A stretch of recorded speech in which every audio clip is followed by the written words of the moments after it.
Salut, je m'appelle Léo Pachkovski et je suis en Égypte. Aujourd'hui, je ne vais pas vous montrer des Égyptiens ordinaires, mais le peuple des Nubiens. C'est le peuple qui vit au sud du pays. Et il se diffère considérablement de la plupart des Égyptiens. Bienvenue mon ami, bienvenue en Afrique. C'est le peuple à la peau la plus foncée, avec une langue et une histoire tout à fait différentes. Les Nubiens vivent au sud de l'Égypte, au bord du Nil. Je vais visiter des villages nubiens en compagnie de leurs habitants et ensuite vous parler de leur vie. Tu peux boire si tu veux, c'est à toi de décider. À l'italienne mais avec une touche africaine. Des Nubiens ont du sang royal dans leurs veines. Mon village est un pays d'opium, comme la Hollande. Bienvenue. La vie est simple.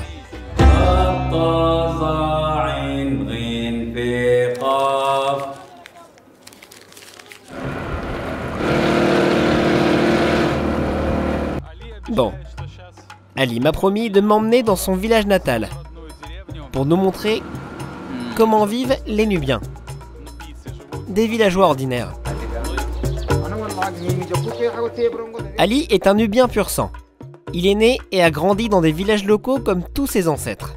Il connaît tout le monde, et tout le monde le connaît. C'est pourquoi je vais passer toute la journée en sa compagnie pour découvrir l'intérieur des villages nubiens.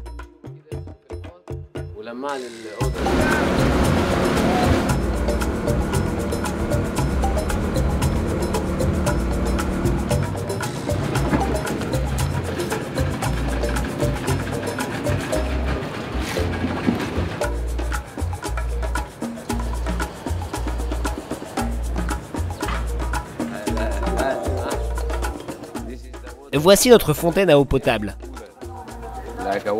Il y a de l'eau propre à l'intérieur. D'où provient-elle?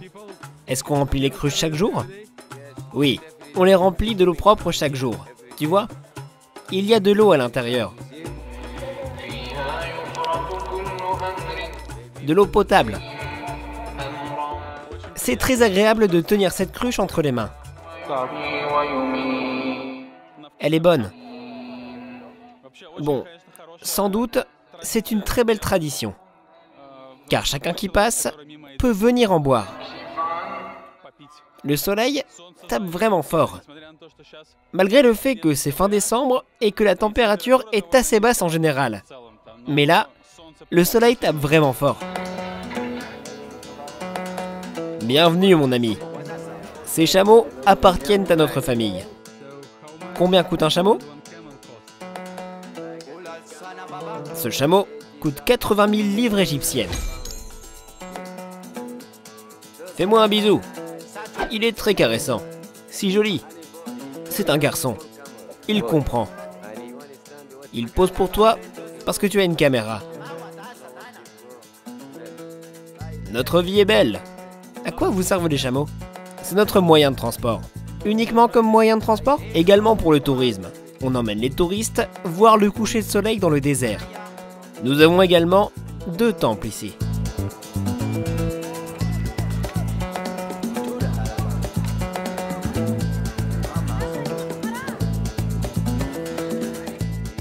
Je vais le prendre. Viens ici. C'est comme ça que cela se fait. Eh bien, salut mon ami. Est-ce qu'on utilise les oiseaux pour la chasse? Les touristes aiment prendre des photos avec eux. Et avant? Oui, les touristes aiment cet oiseau. Il est bien facile de l'attraper avec un pigeon. On peut monter sur une colline et utiliser un pigeon mort comme une amorce. Il voit cette amorce de loin. Il se jette sur sa proie et se retrouve donc pris au piège. Ensuite, on lui donne de la nourriture fraîche chaque jour et ainsi, on l'apprivoise. On l'instruit et il devient plus amical. D'abord, on le tient en laisse, puis on le relâche. Il s'envole, mais il suffit de siffler et il rentre. On le tient ici pour les touristes, qui viennent visiter les tombeaux. C'est amusant pour eux d'essayer de le tenir. Une photo avec lui coûte 10 livres. Avec cet argent, on va pouvoir lui acheter de la bonne nourriture.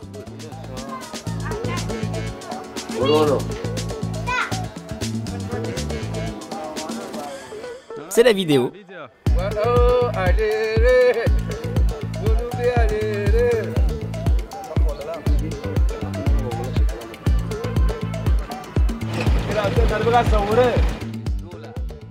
C'est un respectable vieillard de mon village.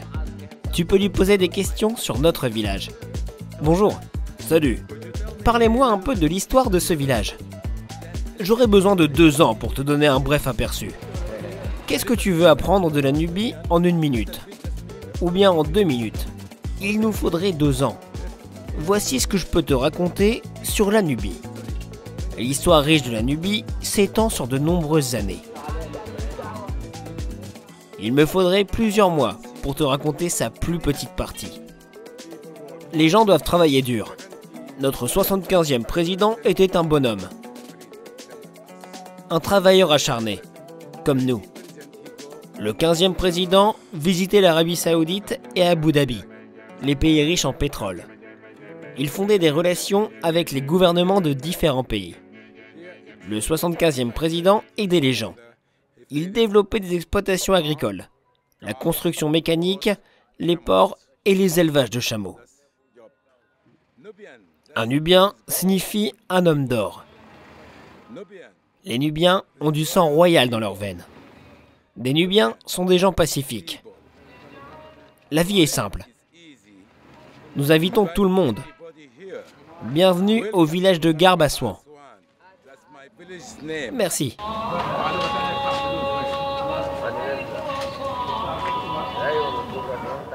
Eh bien, à première vue, c'est un endroit très intéressant. Un vrai petit village. En général, c'est du sable. Du sable et des chameaux. Mais l'ambiance est géniale. C'est très calme et très désertique. Et ça donne légèrement une impression de voyage dans le passé. Si vous voulez savoir comment les gens des autres pays vivent et voir plus de mes voyages, abonnez-vous à cette chaîne. Plus il y a d'abonnés, plus il y a de lieux incroyables que je pourrai vous montrer. Ici, on fait du café nubien. Il s'appelle Jaban et il est différent du café turc. اعملي له هو عاوز يصورك كده وانتوا بتعملي القهوه بتاعك اعملي لنا كوبايتين 3 هاي بس ما يصورني انا شنو هيك جنجة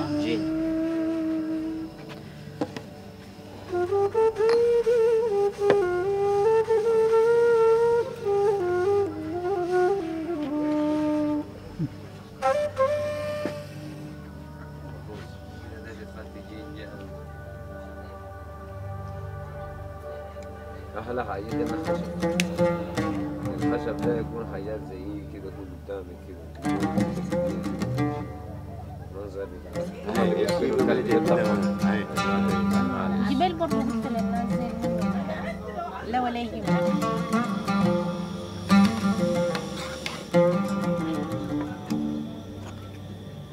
اوه مقاول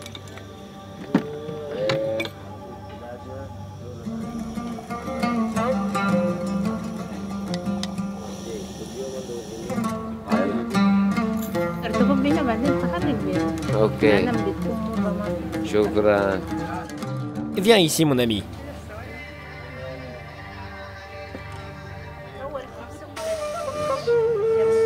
Yes, I know. Je t'en prie, mon ami. Machine, مع السلامة, machine. Mea, my friend. And this... Regarde ce café. Certains vieux arbres sont tombés et on ne les a pas brûlés. Au contraire, on a décidé d'en construire un café.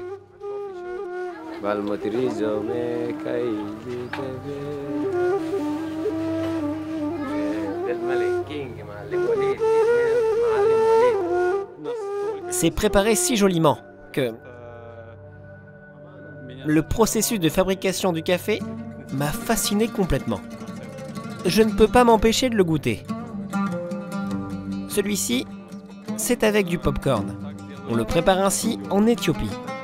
D'ailleurs, C'était là-bas que j'ai vu ça pour la première fois.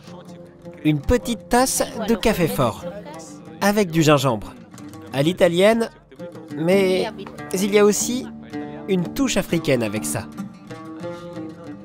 Elle n'est pas nubienne, elle vient du Soudan.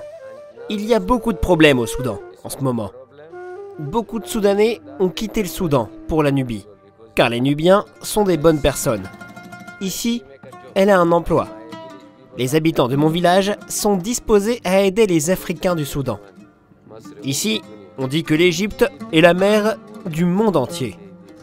C'est comme ça qu'on dit en langue égyptienne. Mère du monde entier. Tout le monde est bienvenu, pas de problème. Les Nubiens sont différents des Égyptiens. Les Nubiens ont leur propre langue que les Égyptiens ne comprennent pas. De plus, la Nubie a une histoire ancienne. Mon village a plus de 150 ans. Environ 7000 personnes y vivent aujourd'hui. نتر باجبو سعدي إسرائيل هجميسون أن اللغات ما باجبو نتيجي من اللي رجوا باجبو سرنا حقي شو ده يشيل ده يقول منا يرجع حكومة.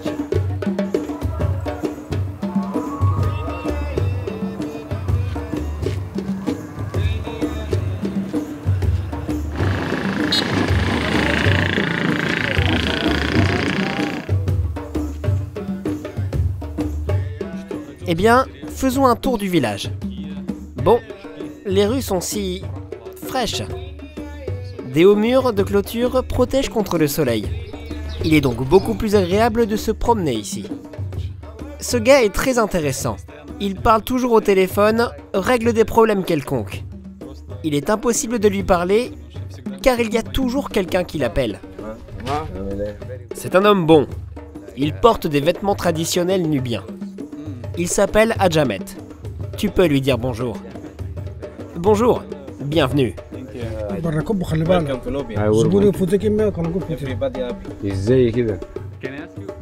Pourquoi est-ce qu'on dessine sa main sur le mur? C'est une ancienne tradition nubienne. As-tu entendu parler d'Aïd Moubarak? C'est la période du sacrifice, lorsqu'on sacrifie des moutons. On saigne le mouton, trempe la main dans son sang et on en fait une empreinte sur le mur. Ça s'appelle la kamsa. À quoi ça sert? À porter chance? Oui, à porter chance.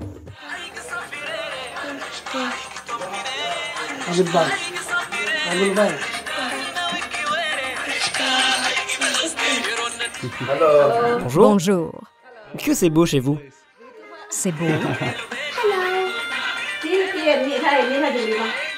Du thé? Non merci.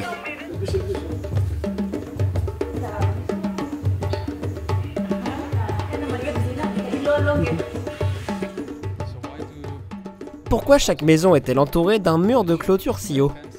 On les peint de différentes couleurs, pour les rendre plus jolis. Ils font aussi de l'ombre. C'est pourquoi il ne fait pas si chaud. Mais pourquoi sont-ils si hauts? Dans des familles, il y a des jeunes filles qui ne sont pas encore mariées. Et elles ne veulent pas que quelqu'un les voie. C'est une autre culture. Tout le monde ici construit les murs de clôture comme ça. Ah, je vois.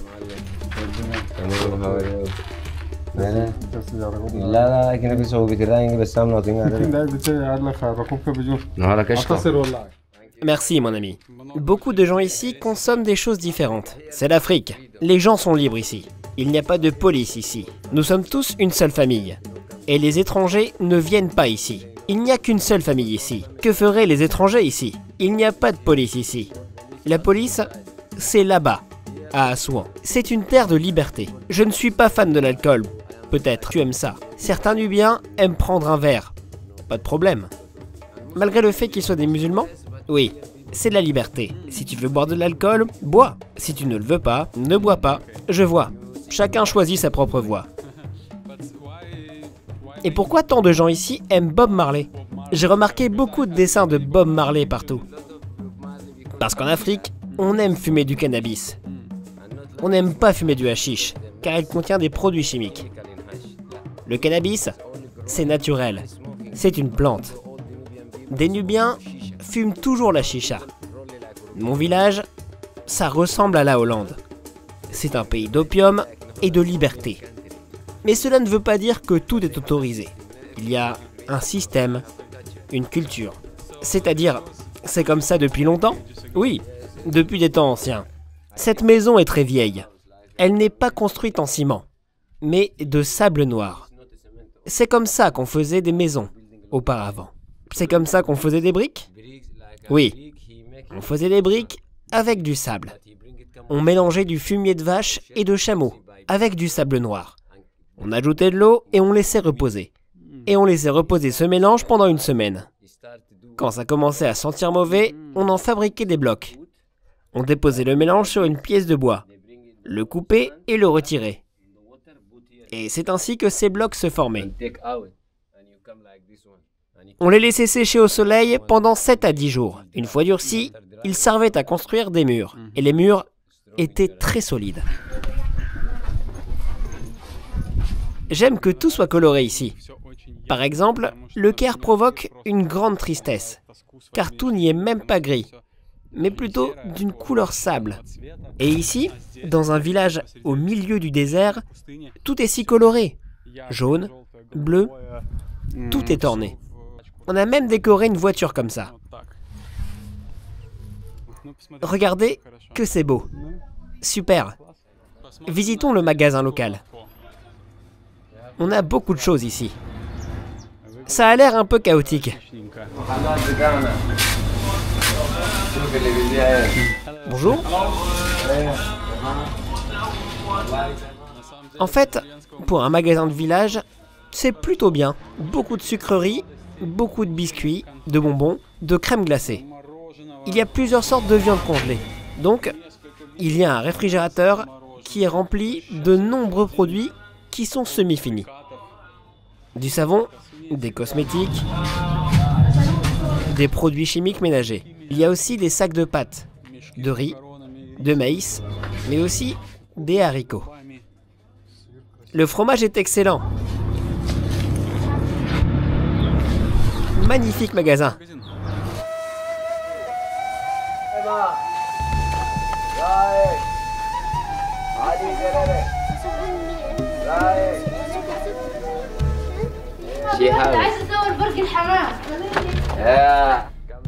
Bienvenue. Merci beaucoup.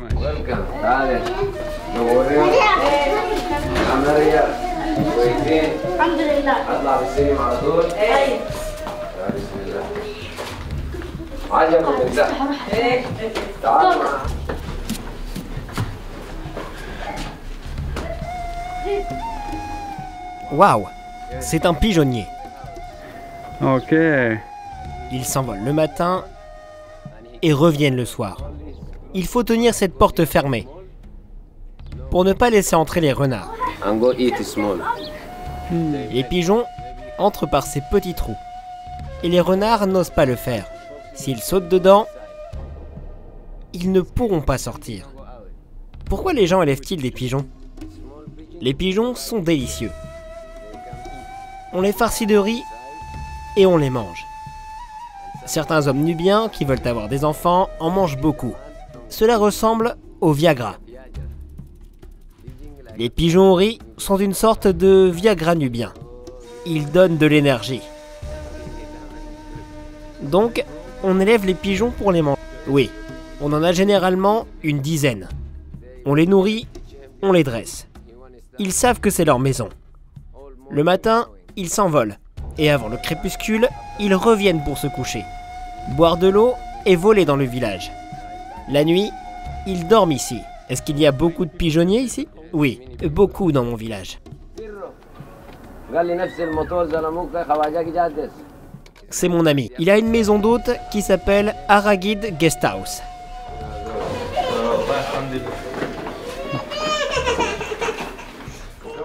Voici la maison. Voici la cuisine, bien intéressante. Tout est moderne. Un fourneau, des placards, de la cuisine. Merci. Il y a 2 frigos. Une belle commode avec un miroir. Une télé posée. Tout ce qui est nécessaire. Un vaisselier, encore une télé. Une collection de belles théières. Waouh! Un pigeon. Ce truc avec de l'eau, une cruche. Qu'est-ce que c'est? Zir. Ça s'appelle Zir? Uh-huh. Bon.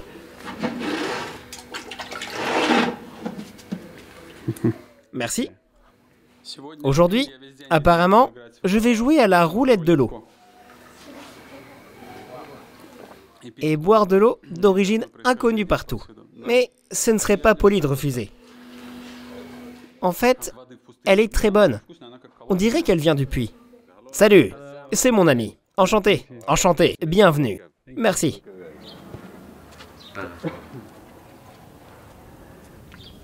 Ces cornes, qu'est-ce qu'elles symbolisent? Au Moyen-Âge, on les considérait comme un garde contre le mauvais œil. Parfois, on accroche aussi les mâchoires d'un crocodile au-dessus de l'entrée. C'est également un tribut à la tradition. Y a-t-il encore des crocodiles dans le Nil? Pas dans le Nil, mais dans les lacs. Nous sommes nous-mêmes des crocodiles du Nil. Tout aussi dangereux?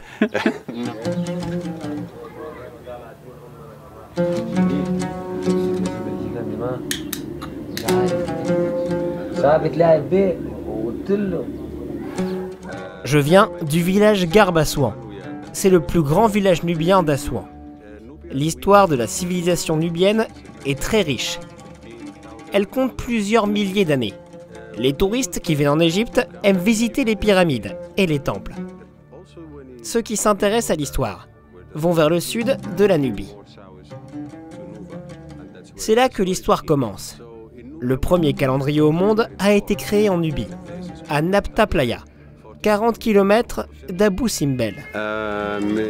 Maintenant, il est exposé dans le musée de la Nubie. Les touristes viennent voir des tombes, mais je crois qu'il est plus intéressant de découvrir comment les gens vivaient, de regarder leurs maisons. Notre maison familiale s'appelle le royaume nubien Aragide. Aragide, c'est notre danse traditionnelle. Et le royaume nubien, parce qu'il faut se souvenir de l'histoire. Dans l'ancien temps, même l'Égypte était sous notre domination. Car la Nubie possédait une arme très puissante. C'est ici que la première arme portative a été inventée. Voilà pourquoi, historiquement, des Arabes appellent les Nubiens tireurs dans l'œil. Dans l'ancien temps, notre armée était l'une des plus puissantes. Je veux parler d'un autre trait unique. C'est notre langue. J'espère qu'un jour, les enfants l'étudieront à l'école. C'est l'une des plus anciennes langues du monde.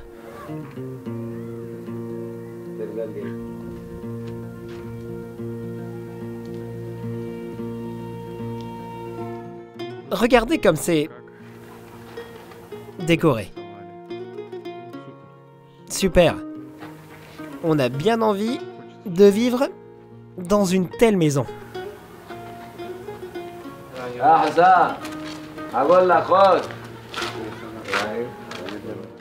Ici, on vend des tomates et d'autres légumes.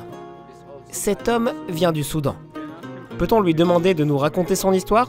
Qu'est-ce qu'il faisait au Soudan et qu'est-ce qui lui est arrivé? Il avait une boucherie au Soudan. Il vendait de la viande d'agneau.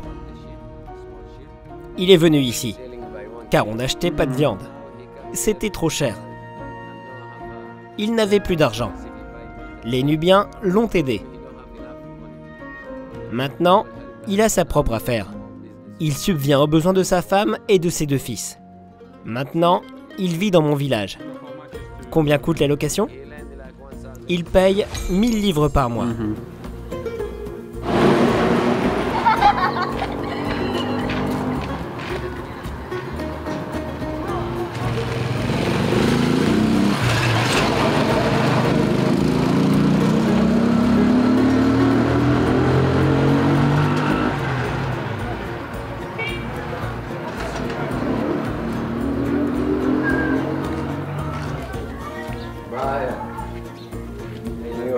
Welcome to Africa.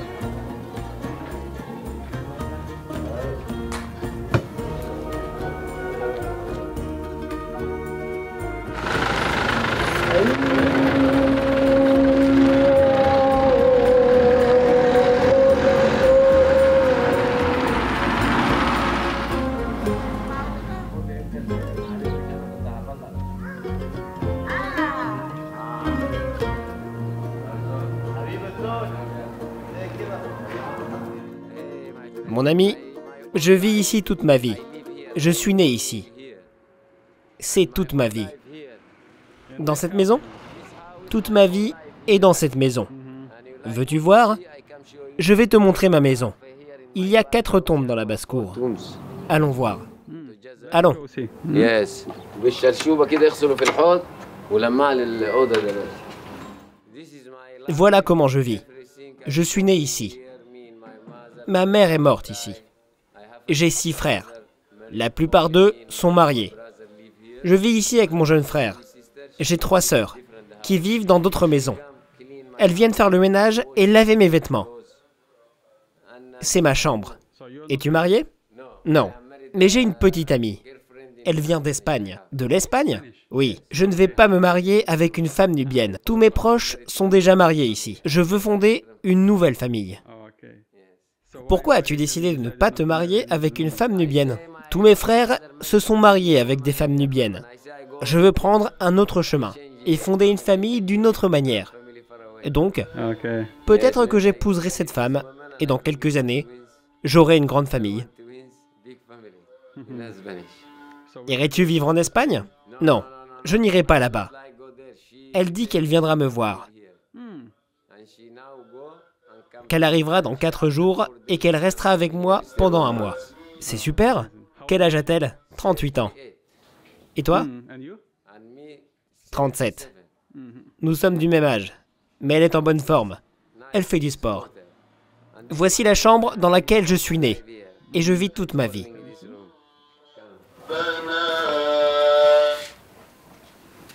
C'est ici que je vis. Auparavant, ma mère dormait ici, mais elle est décédée. Et maintenant, je suis seul ici. Mon frère dort dans une autre maison.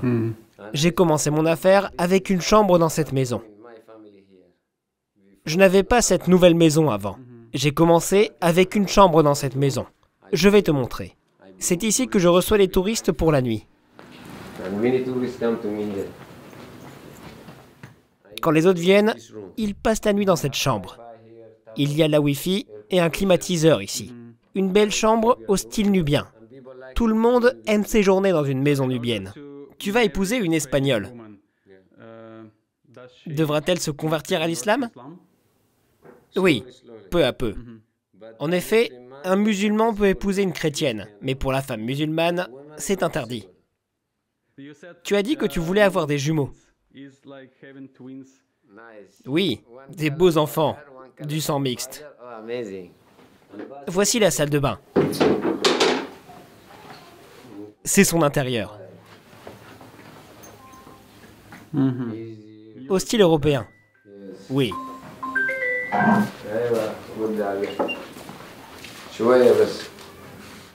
Voici notre cuisine. Il y a tout ce qui est nécessaire. Un frigo, 2 cuisinières, un micro-ondes. Voici les grains de café. La machine reste allumée toute la nuit. On peut avoir du café fraîchement fait le matin.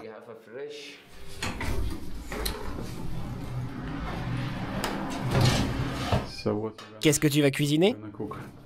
Je cherche juste le repas que ma sœur m'a préparé. On écoute l'appel à la prière.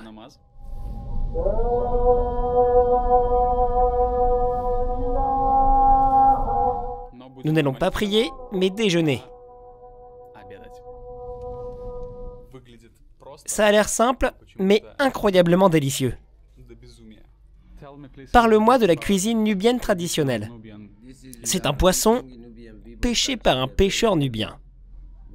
Ceux qui aiment le poisson le lui demandent. On le nettoie et ensuite on le fait cuire au barbecue. Ou alors on le fait frire dans l'huile. C'est vraiment très délicieux.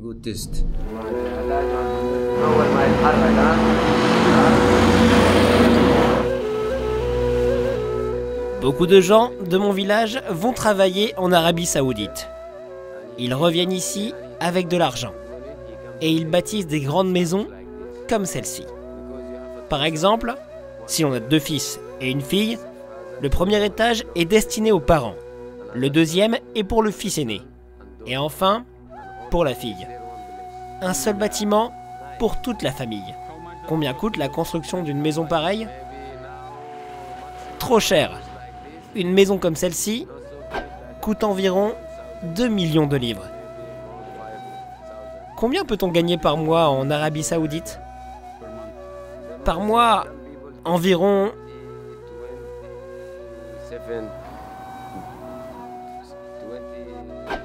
20 000 livres égyptiens. Au Koweït, probablement un peu plus. Certains hommes nubiens se marient et vivent en Arabie Saoudite, en Allemagne, aux Pays-Bas. Ensuite, ils reviennent ici et construisent des maisons. Mais pas dans ce style. Les maisons nubiennes, dans un style différent. Quelle somme par mois est nécessaire pour une famille ici? Beaucoup de gens ici ne travaillent pas avec un salaire mensuel. L'emploi le plus répandu ici, c'est celui du conducteur de chameaux ou de chevaux dans les endroits touristiques. Ou aussi, il y a dans les fermes. Il y a beaucoup d'enseignants. Ils gagnent environ 4 000 livres par mois. 5 000 livres au maximum. Le plus grand salaire pour notre pays, c'est de 7 000 livres. Hello. Bonjour et bienvenue. Est-ce que tu es conducteur de chameau? Tu sais, à l'école, il était un gros. Son oncle l'a envoyé travailler dans le désert pour perdre du poids. Au début, il n'osait pas monter à dos de chameau et il les suivait à pied. C'est ça qui l'a aidé. Sur le dos d'un chameau, il est impossible de perdre du poids. Sa peur lui a même été bénéfique. C'est un nouveau chameau. Il n'a pas encore gagné en confiance.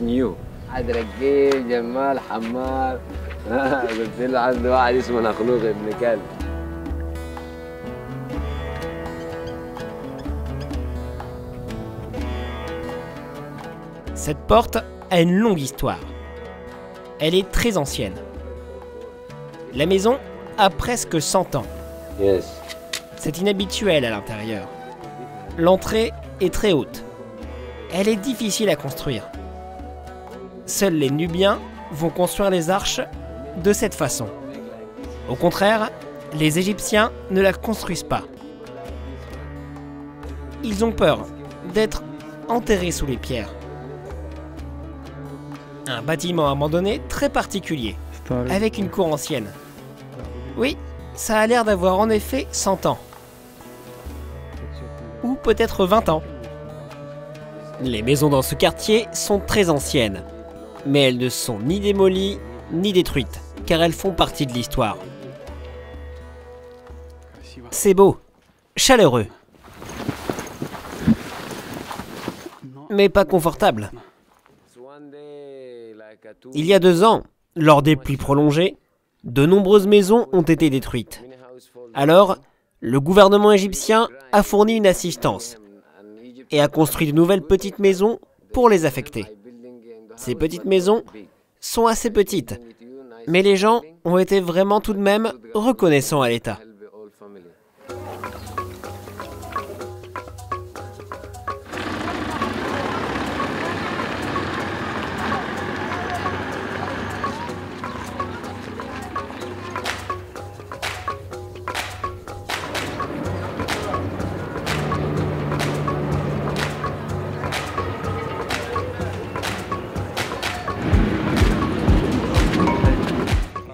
Il y a un certain romantisme dans le fait que ce village soit sur une île.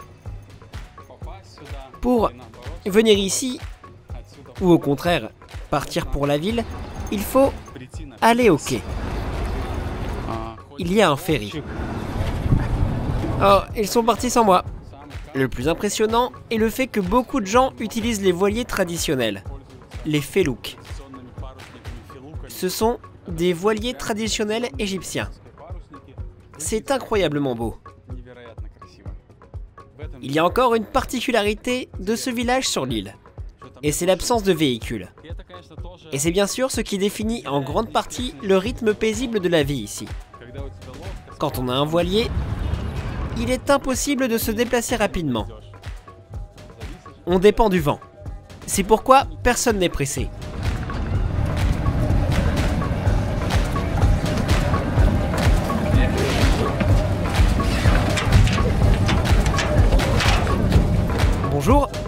Bienvenue. Vous voulez prendre une photo de moi? Comme c'est beau.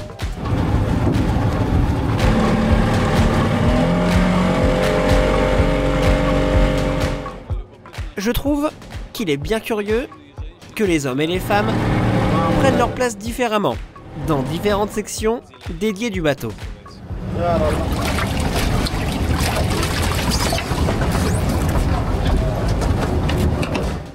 J'ai payé le tarif et j'ai remarqué la beauté des billets égyptiens. Ils sont en plastique. C'est très beau, agréable à toucher et c'est vraiment pratique car il y a de l'humidité ainsi que de la chaleur. Et les billets en papier ont tendance, en général, à s'user très vite dans ce genre de climat. Eh bien, j'ai un autre guide, Mahmoud. Faites sa connaissance. On navigue dans un bateau sur le Nil.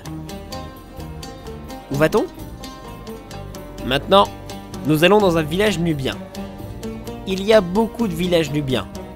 Mais lorsqu'on dit un village nubien, on parle de celui-ci. C'est en fait le plus connu. À propos, c'est l'hiver en Égypte. Et on se réchauffe sous le soleil en naviguant entre les îlots.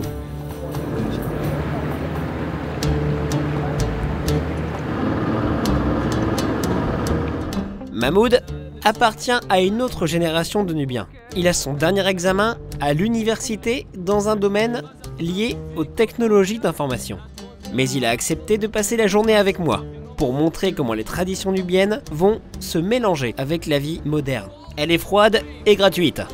Le Nil est l'un des fleuves les plus propres, surtout près d'Assouan. Je ne la boirai pas au Caire, mais à Assouan, il n'y a aucun danger. L'eau est vraiment claire ici. Surtout lorsque le courant est si fort. Un courant fort, ça va empêcher l'eau de stagner ou de se polluer.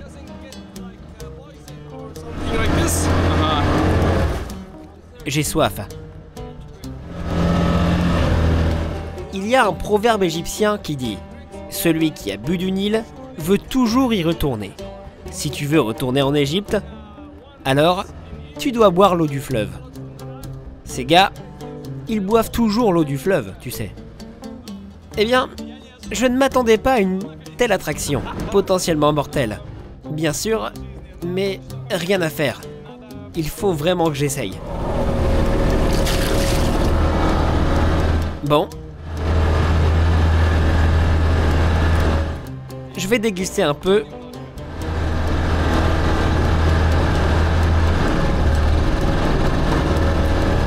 Un goût de l'eau du fleuve.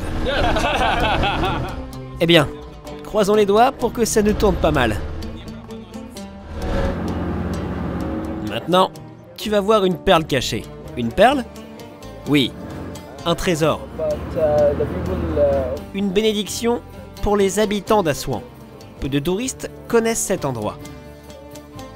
Nous allons déguster les différentes sortes de café. Et je vais te montrer tous les différents ingrédients.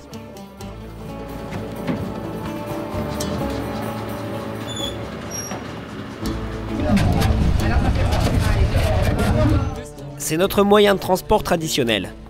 Le moyen de transport contemporain qui a remplacé les chameaux. Tu verras, après son démarrage, la sensation est vraiment la même que celle d'une balade à dos de chameau.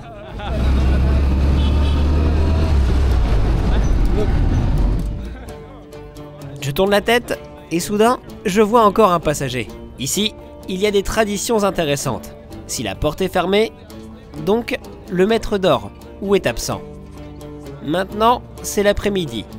Beaucoup de gens dorment car il fait très chaud. Et surtout en été. Tout le monde dort après le déjeuner. Les femmes sont assises d'habitude ensemble, près de la maison et bavardent.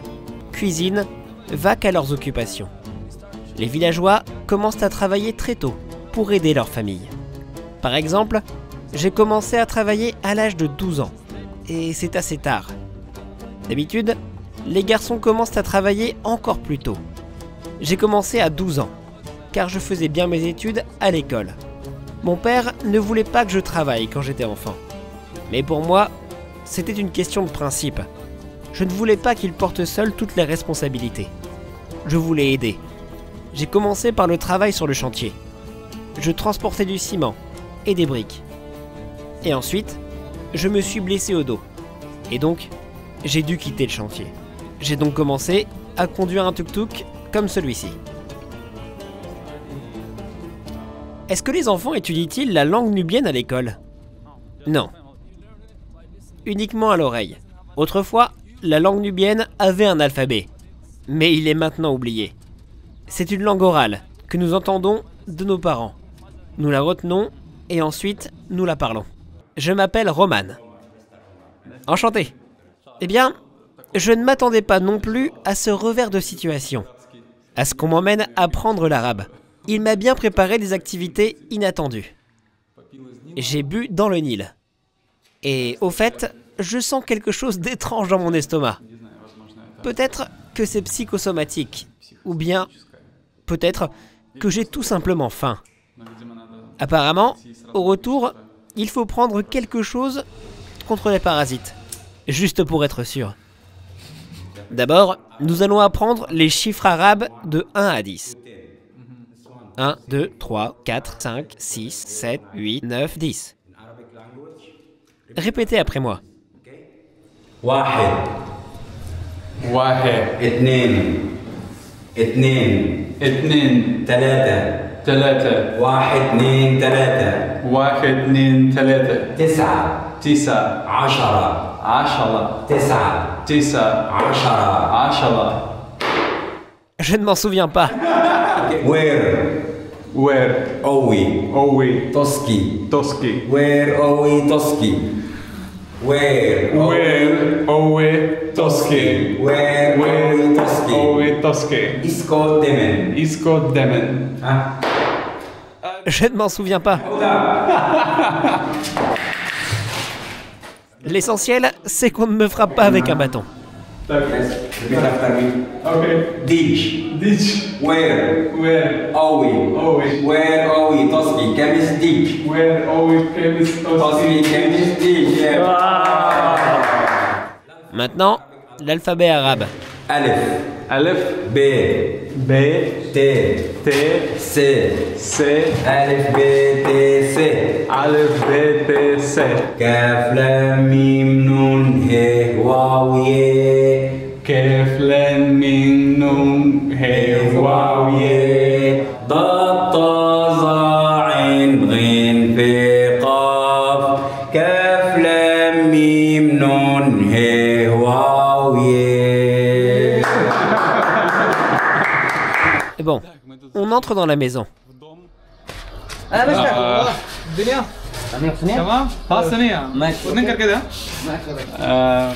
Et soudain, regardez. Ici, il y avait beaucoup de petits crocodiles. D'habitude, les jeunes sont gardés séparément. Et quand ils grandissent, on les déplace dans des réservoirs qui sont plus grands. Dans la nature, les crocodiles vivent dans un fleuve.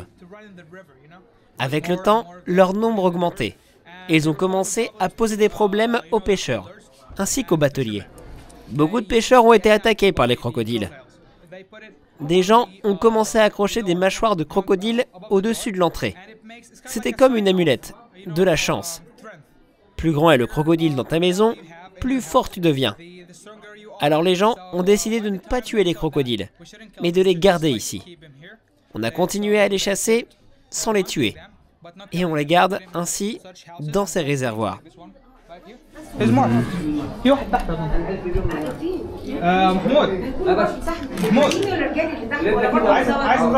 On ne tue plus les crocodiles, mais on les garde dans un refuge. C'est un refuge pour les animaux domestiques. Ces animaux domestiques sont toujours dangereux. Mais maintenant, on sait comment les manipuler. Oh my gosh. Veux-tu le prendre dans tes mains? Je ne suis pas sûr. Allez, tu dois. C'est bien intéressant. Je m'attendais à ce qu'il soit différent au toucher, mais en dessous, il est vraiment si doux et froid. Il est très lisse, n'est-ce pas? Oui, son ventre. Eh bien, en fait, un crocodile plutôt sympathique. Heureusement, on lui a attaché la bouche avec un élastique. C'est un bon crocodile. Quel âge a-t-il? 2 mois. 2 mois seulement? Oui, il est assez gros, tout à fait jeune.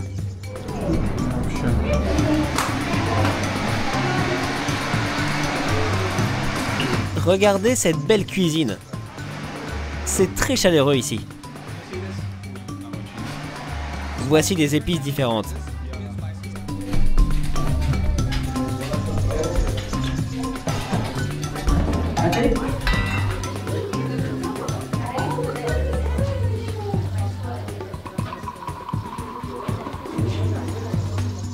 C'est le petit déjeuner nubien.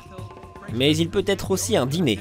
Chaque femme nubienne sait le préparer et l'apprend à ses filles. C'est simple, rapide et assez délicieux. C'est du fatir, une pâte feuilletée maison à base de farine. C'est de la mélasse. Du fromage fermenté et du tahini sucré, ainsi que du sésame.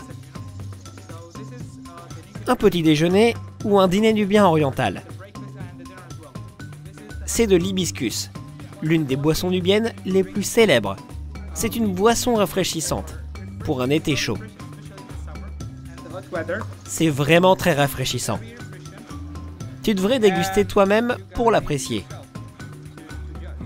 Je te la préparerai à la nubienne. J'ajouterai autant de sucre que je pourrai. Combien de cuillères tu mets d'habitude?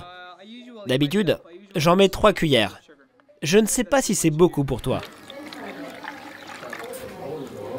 Dois-je le rendre encore plus nubien? Non. Alors, seulement 3. Comment est-ce qu'on prépare le fromage fermenté? On ajoute du sel et quelques autres ingrédients nubiens. Je ne sais pas exactement lesquels. Au fromage, mais principalement, c'est du sel. On pose tout ça dans des grands pots, on ferme hermétiquement et on laisse reposer pendant plusieurs mois. Bon, on a un déjeuner nubien. Tu dois dire Bismillah. Ah, exactement. Bismillah, Rahmani, Rahim. Oui. C'est une pâte sans garniture, non? Oui, c'est juste une pâte. Bon, du tahini. C'est du fromage fermenté. C'est du fromage. C'est du fromage très odorant et extrêmement salé. En plus, il est épicé. Pour ceux qui ne sont pas satisfaits des saveurs habituelles et qui recherchent quelque chose d'exotique, d'odorant, de fermenté, voire même un peu pourri. Voici à quoi cela ressemble. Je suis prêt à parier que 98% des personnes ne vont pas aimer ce fromage. Mais moi, comme une sorte de pervers culinaire, j'aime ça. C'est comme du vin halal. Il dit que c'est du vin halal, et c'est comme ça qu'on mange.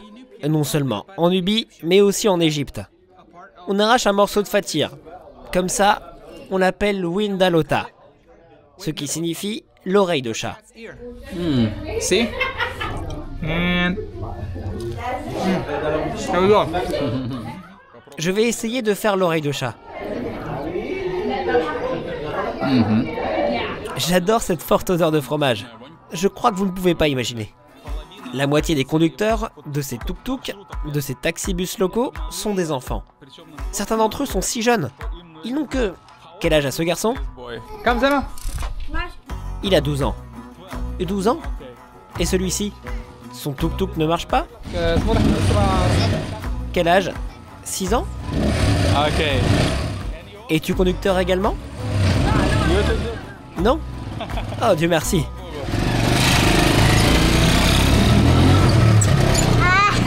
Le garçon de 12 ans conduit un tuk-tuk.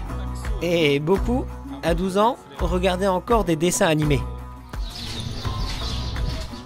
Beaucoup de maisons sont peintes en bleu, car comme il l'explique, c'est la couleur du Nil. C'est une façon de rendre hommage au fleuve, avec la couleur. Que les gamins sont indépendants ici. Regardez, Ils fabriquent eux-mêmes les bateaux qu'ils utilisent ici. Bon, regardez, ils ont des feuilles métalliques ici. Ils les découpent à la forme nécessaire et ils en soudent le bateau. Regardez ce mec, il a soudé un bateau lui-même. En plus, ces gars sont assez jeunes. À en juger par leur apparence, je dirais qu'ils n'ont même pas 20 ans. À cet âge, je construisais à peine des Lego. C'est intéressant de voir l'influence de la civilisation sur le village. Dans certains endroits, il n'y a plus de cruche d'eau, mais des dispositifs comme celui-ci, reliés au réseau d'eau local. En même temps, juste à côté, ces murs en argile. C'est fantastique. Un mur de clôture en argile. Une porte en bois avec un battant. Et tout ça. Là-bas, on entend des chèvres. Et juste en face, sur le mur. Waouh! Un compte Instagram écrit avec de l'argile. J'adore cet éclectisme. Lorsqu'on regarde à gauche, on se voit au Moyen-Âge. Et ensuite, quand on va regarder à droite, on se retrouve au XXIe siècle. Une vie paisible et agréable. Assalamu alaikum. Un homme se repose au soleil. Que tu es beau. Assalamu alaikum. J'aime ça. J'aime surtout que les chats sont partout ici.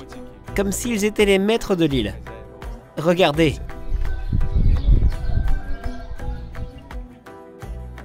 As-tu volé quelque chose du sac? Que tu es pelucheux. Viens ici. Je vais te caresser. Viens. Laisse-moi te caresser. Non. Je vais te caresser. J'ai dit que j'allais te caresser. Oh, comme il est beau. Regardez-le. Quel poil. Je ne suis pas un prédateur. Comme c'est beau. Des palmiers et des chats.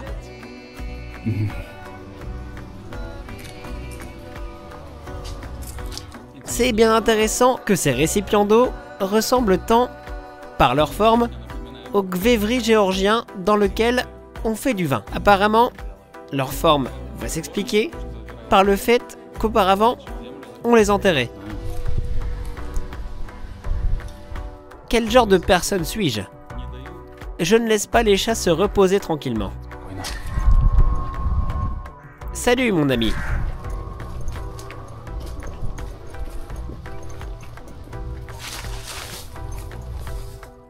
J'ai trouvé une porte qui semble être rejaillie de sang. Ce qui est le plus surprenant,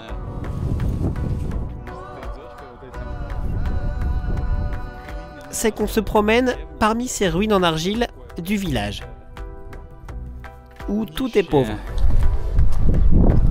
et ultra traditionnel.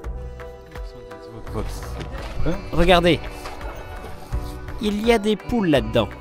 Et si on regarde juste à côté, c'est un immense hôtel 5 étoiles qui est hors de prix. C'est un vrai plaisir, sans doute, de se promener dans ces labyrinthes. Regardez dans le coin, on entend des gens lire le Coran. Dans un autre, des poules vont glousser, font du bruit et on se promène en silence, très lentement. Et on n'entend que ces sons individuels. Et ensuite, on a l'impression, vraiment, d'être dans un vieux conte oriental. Tout est si beau et coloré.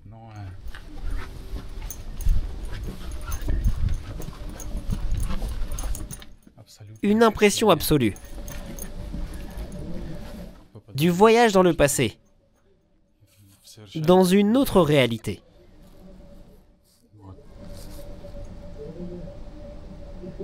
Ici, on fait sécher la peau.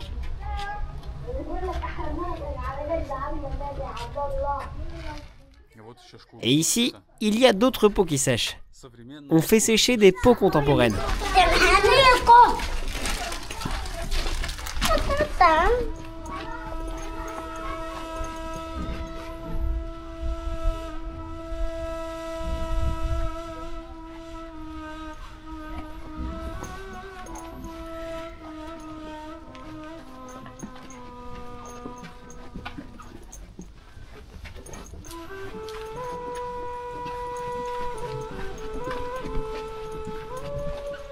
Je me promenais et j'ai vu un homme qui tisse quelque chose.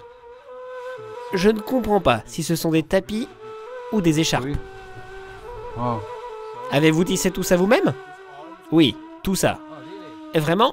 Toutes ces écharpes? Moi et ma famille. Oh. C'est incroyable. Regardez. Je vais vous montrer. Il y a ici un vieux métier à tisser en bois.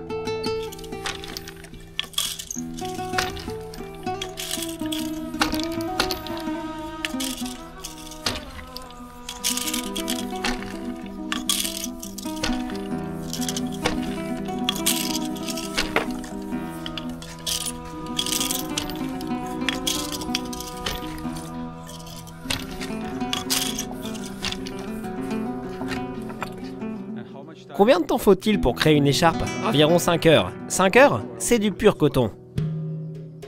Une écharpe coûte 10 $. 10 $, 5 heures de travail manuel. C'est de la soie. Des motifs nubiens traditionnels. Bien. Des ornements nubiens. Es-tu chrétien? Oui, je suis chrétien. Et toi, es-tu aussi chrétien? Oui. Êtes-vous nubien?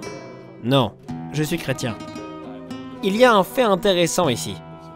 Au fait, le mot Allah est écrit ici, si je me souviens correctement de l'écriture. Le fait intéressant est qu'environ 15% de la population égyptienne soit des chrétiens. Et que l'Égypte, avant de devenir un pays entièrement musulman, était complètement chrétien. Il est curieux que, lorsqu'il a dit qu'il était également chrétien, qu'il a commencé à enrouler sa manche pour montrer qu'il avait un tatouage, une toute petite croix sur le poignet. Mais il ne m'a pas laissé le filmer. Il l'a vite caché.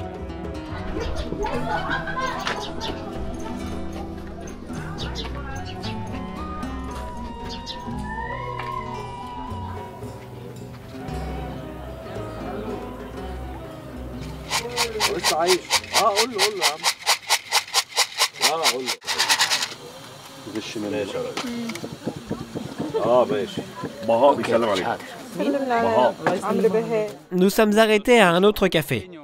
Et là encore, ils font le café d'une façon différente, tout à fait différemment. Ce café est fait de grains verts.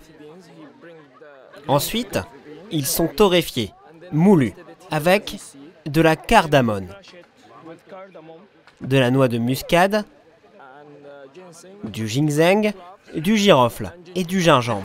Tout cela est moulu, mélangé et ensuite placé dans un petit pot. Le mélange, il est porté à ébullition et après, il est servi dans des tasses. Mais avant, il faut filtrer le liquide à travers une feuille de palmier. Allez, tu peux goûter. Il me semble que je serai dépendant du café. Car tout ça a l'air incroyablement beau. L'esthétique du processus de préparation est fascinante. Le café est vraiment très savoureux. Comment s'appelle cette boisson? Jaban. Les gars, c'est génial. Si j'avais un café comme ça, je le boirais.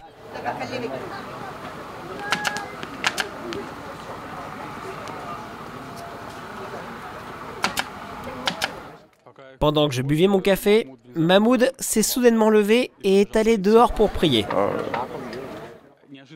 C'était inattendu pour moi, car il est si moderne, élégant. Il étudie la programmation. Je le pensais très moderne. Et pour une raison quelconque,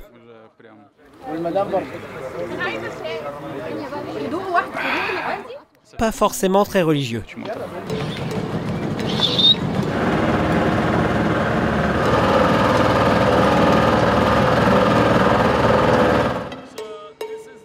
Eh bien, ce ne sont pas des informations scientifiques, mais ce que nos grands-parents nous racontaient. Ils disaient qu'ils chassaient les crocodiles et qu'ils accrochaient leur squelette au-dessus des entrées de leur maison. Mais pourquoi? Pourquoi naviguaient-ils sur le Nil, attraper des crocodiles et les accrocher au-dessus de la porte? Par exemple, je veux épouser ta fille. Tu viens chez moi et tu regardes si le crocodile au-dessus de ma porte est grand. Plus grand est le crocodile, plus fort et audacieux est le fiancé. Si j'ai réussi à attraper un gros crocodile, alors je suis courageux. Si mon crocodile est petit, il vaut mieux ne pas me donner ta fille. C'est pour ça qu'on chassait des crocodiles autrefois. Et aussi parce qu'ils attaquaient les gens. Mais maintenant, ce sont nos animaux de compagnie qui vivent dans de grandes baignoires. Un jour, un crocodile m'a mordu. J'étais petit. Je jouais avec lui. Son frère s'est approché de moi et m'a mordu. J'ai dû aller à l'hôpital. J'ai reçu 5 injections. La morsure elle-même n'était pas très douloureuse, car les dents sont très pointues. J'avais mal quand on me les a arrachées de la main. Le point faible d'un crocodile, c'est son cou. Alors, si jamais un crocodile vous attaque, j'espère que non, attrapez-le par le cou. Car c'est sa partie qui va être la plus vulnérable. Et ne touchez jamais à ses aisselles. Il ne l'aime pas. C'est également déconseillé de l'attraper par la queue. Un autre animal connu de l'Égypte, c'est le chameau. Nous adorons les chameaux. Nous sommes même pareils. Nous sommes aussi jaloux que des chameaux. Les chameaux sont jaloux de leurs femelles. Le savais-tu? Ils n'aiment pas quand quelqu'un s'approche de leur chamelle. Et si tu décides d'embrasser sa femelle, le chameau t'attaque obligatoirement. Un homme a embrassé une chamelle. Et son partenaire l'a attaqué. On est tellement jaloux, peut-être à cause de la chaleur. C'est probablement à cause du soleil que nous sommes bouillonnants, étonnants. Si nous avons hérité de ces traits, de nos ancêtres et de l'environnement. Et encore, les chameaux sont égoïstes et rancuniers. Si tu as fait injure ou du mal à un chameau, il s'en souviendra. Il ne ripostera peut-être pas immédiatement, mais dès qu'il en aura l'occasion, il te fera payer.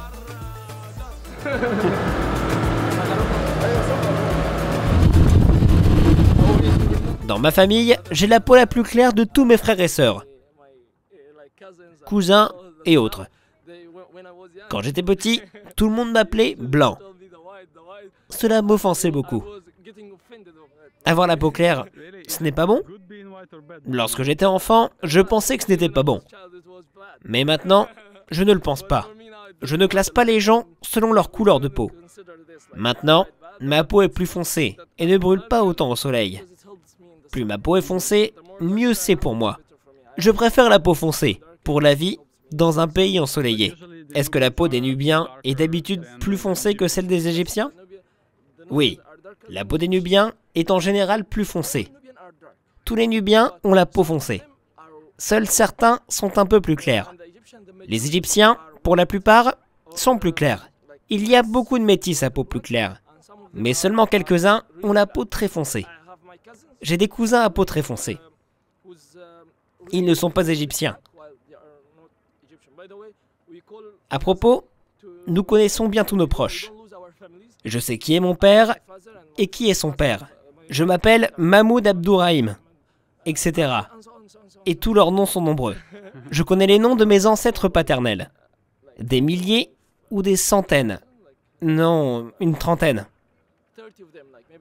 Vraiment? Connais-tu leurs noms? Je peux en citer une trentaine. Nous avons un arbre généalogique où l'on peut trouver d'autres noms. Je ne me souviens pas de tous.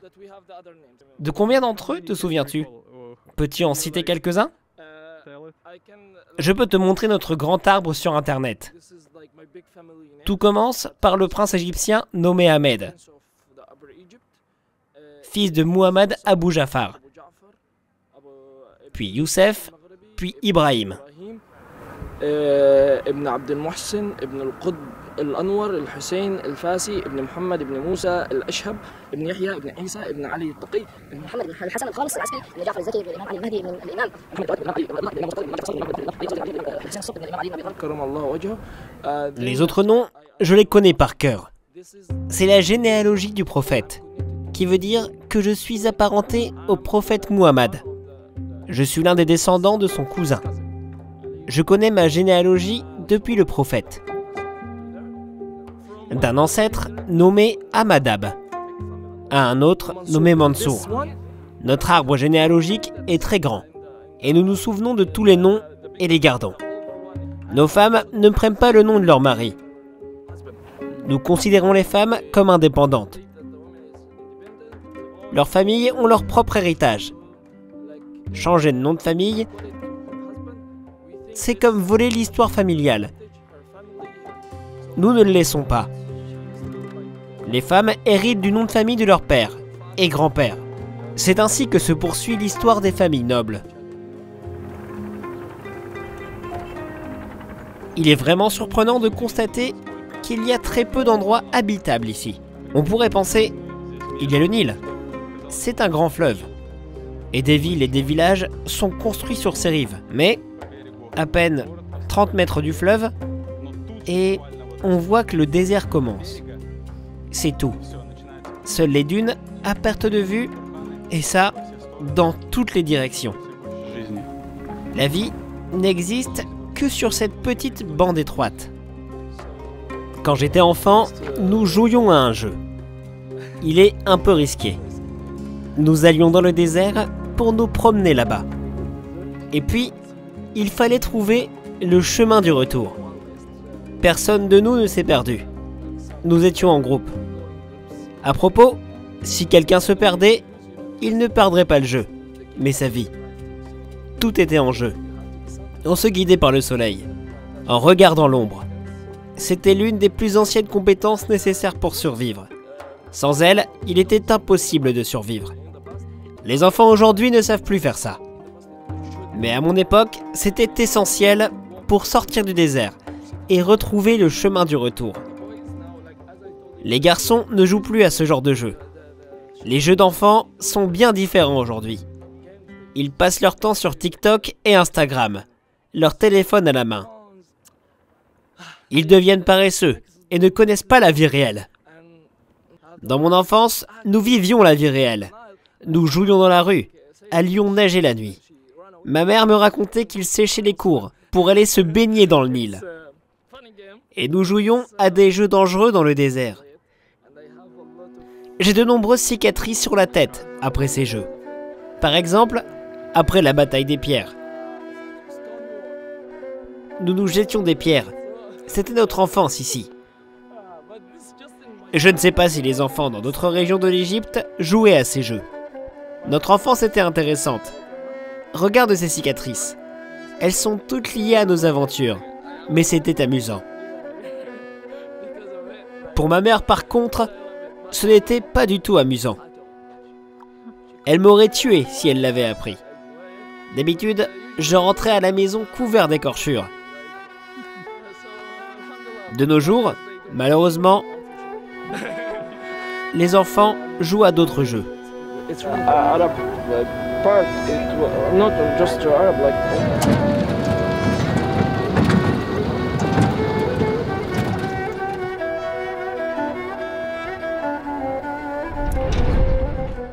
Eh bien, c'est comme ça que sont les Nubiens. C'est comme ça que vit ce peuple. Je ne sais pas. J'ai eu l'impression qu'ils se mélangent peu à peu aux Égyptiens et perdent leur culture. Surtout, toutes ces phrases concernant leur histoire extrêmement riche et leur culture extrêmement riche également. extrêmement riche. Mais de quoi s'agit-il exactement? Écrivez dans les commentaires ce que vous en pensez. Discutons-en. Et n'oubliez pas d'appuyer sur j'aime, sur la cloche. N'oubliez pas de vous abonner, pour ne pas manquer de nouvelles vidéos. C'était Léo Pachkovski et Monde Fou, de l'Égypte. Je rentre chez moi. À bientôt.